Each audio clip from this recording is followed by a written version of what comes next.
So far I'm loving this router. It turned out to be smaller than I thought it would be. I purchased it for a subnet to run security cameras with an NVR.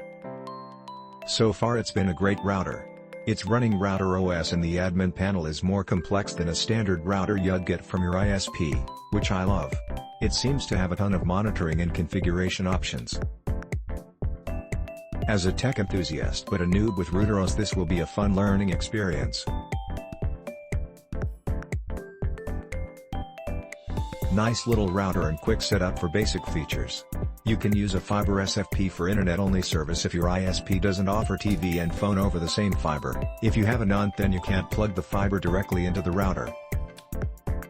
Capable of full gigabit up and down, even though my gig ISP service only gives me 700 to 850 up and down. Has been stable for the last few months since I got it. There's a lot to like here. Don't be fooled by its small size. The little router can handle any normal residential applications and plenty of small businesses. While this is only a wired router, it pairs perfectly with most PO Wi-Fi access points. It is also way better at routing than your rental router or your big box buy. Here's the really good news for those who fear setting up a MikroTik. MikroTik has made a standard configuration, WAN port 1, other ports bridged, a single click once you log into it the first time either using their WAN. I assume it's the same for the alternative webpage GUI, but I haven't tried it.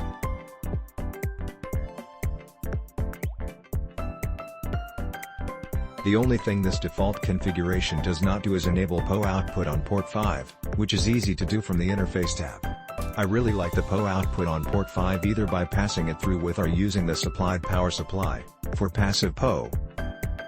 If you need AF/at output, you need a 48V power supply or a PO injector for input. Another plus is the USB port.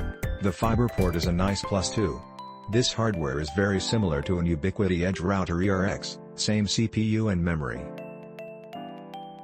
While the ERX is better looking with its metal case, the hEX is easier to set up and configure. Unlike the hEX, the standard power supply will power the PO output on port 4. Really compact and useful router. I definitely like it. I've set up a couple of VLANs on it, am using it with a MikroTik switch, and other equipment. Awesome switch, and the best to learn MikroTik software. I purchased this after upgrading my 75 megabits per second Comcast service to 1 gigabit per second.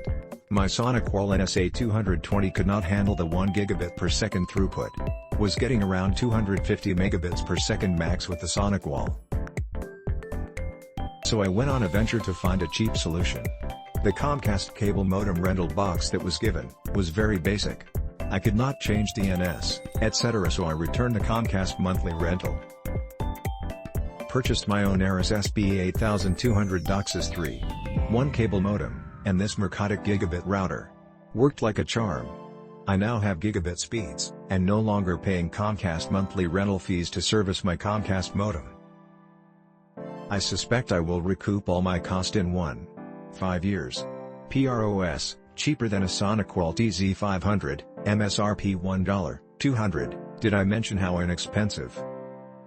LOL, getting gigabit speeds with basic setup, a few NATs and DDNS setup, small footprint size. Fast boot times. Has a quick setup for very basic setup, for non-IT people. Built-in DDNS-like service, for dynamic public IPs, that have a need to check security cameras, NAS boxes, servers, VPN. Eliminating the need for DINs. Org, no IP. Org etc. reminds me of Synology Quicked service, etc. 5-port gigabit switch. I used port 1 as Comcast WAN input, and the remaining 4 as LAN. I did all my config and management via web browser at 192, 168, 88, 1, IE. Click link in description for more reviews.